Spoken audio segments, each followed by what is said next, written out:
Iran और America, दो ऐसे देश जिनकी दुश्मनी दशकों पुरानी है, आज एक युद्ध विराम समझौते की मेज पर बैठे हैं। लेकिन सवाल ये है कि क्या शांति की ये कोशिश वाकई रंग लाएगी या ये सब बस एक और सियासी दांवपेच है।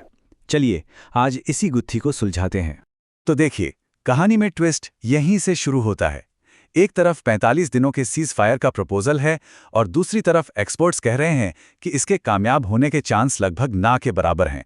आखिर ऐसा क्यों है? शांति के एक मौके को लेकर इतना शक क्यों? सिर्फ 10%। जरा सोचिए इस नंबर के बारे में। ये आंकड़ा अपने आप में ही पूरी कहानी बयां कर देता है कि पर्दे के पीछे मामला कितना ज्यादा उलझा हुआ है। और यही कम संभावना हमारे आज के विश्लेषण का सेंटर पॉइंट है। तो चलिए सबसे पहले ये समझते हैं कि ये प्रस्ताव आखिर है क्या। देखिए, ये कोई सीधी सादी एक लाइन की डील नहीं है, बल्कि इसे 2 फेज यानी 2 चरणों में बांटा गया है। तो प्लान कुछ ऐसा है। पहले फेज में दोनों तरफ से पूरे 1.5 महीने के लिए हथियार शांत हो जाएंगे। ये एक तरह से माहौल बनाने के लिए एक टेम्पररी शांति होगी ताकि बातचीत की जा सके। और अगर ये बातचीत कामयाब हो जाती है तो शुरू होगा दूसरा फेज, यानी युद्ध का परमानेंट अंत। लेकिन ये जो अगर है ना, यही तो सबसे बड़ा सवाल है। और हाँ, ये कोई हवाई बात नहीं है। इसमें कई बड़े देश शामिल हैं। प्रपोजल रखा है ईरान ने, और पाकिस्तान, मिस्र और तुर्की जैसे देश इसे अमेरिका तक पहुंचाने में बिचौलिए की भूमिका निभा रहे हैं। इससे पता चलता है कि बैक चैनल डिप्लोमेसी काफी सीरियसली चल रही है। अच्छा, अब आते हैं उस पॉइंट पर जहां आकर सारी बातचीत अटक सी गई है।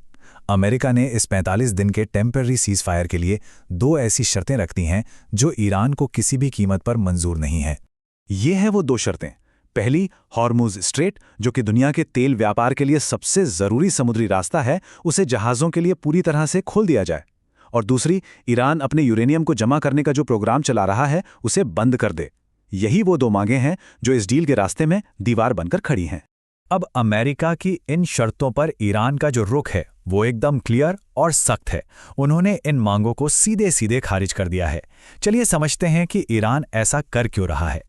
ईरान का तर्क सीधा सा है। वो कह रहे हैं कि ये मुद्दे इतने बड़े हैं कि इन पर बात फाइनल डील में होगी, न कि 45 दिन के एक टेम्पररी समझौते में। उन्हें डर है कि अगर उन्होंने अपने सबसे बड़े दांव अभी चल दिए तो बाद में उनके साथ धोखा हो सकता है, जैसा कि वो पहले भी देख चुके हैं। तो सवाल ये उठता है कि अगर दोनों पक्ष अपनी अपनी बात पर इतने अड़े हुए हैं तो फिर ये बातचीत हो ही क्यों रही है? इसका जवाब छिपा है उस दबाव में जो दोनों ही तरफ महसूस किया जा रहा है। देखिए, सच तो यह है कि दोनों ही पक्ष एक तरह की मजबूरी में बात कर रहे हैं। अमेरिका पर पूरी दुनिया का प्रेशर है कि वो हॉर्मुज स्ट्रेट को फिर से खुलवाए।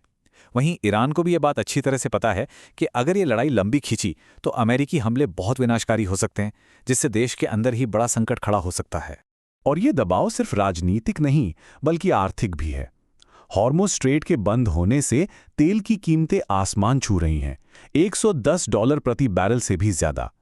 दुनिया भर में LNG और LPG की सप्लाई पर असर पड़ रहा है। ये जो ग्लोबल इकोनॉमिक संकट बन रहा है वो अमेरिका पर जल्द से जल्द कोई हल निकालने का भारी दबाव डाल रहा है। अब हम आते हैं इस पूरे मामले की जड़ पर। यह समझौता शर्तों की वजह से उतना नहीं टूट रहा जितना एक बहुत ही गहरी और पुरानी समस्या की वजह से नाकाम होने की कगार पर है।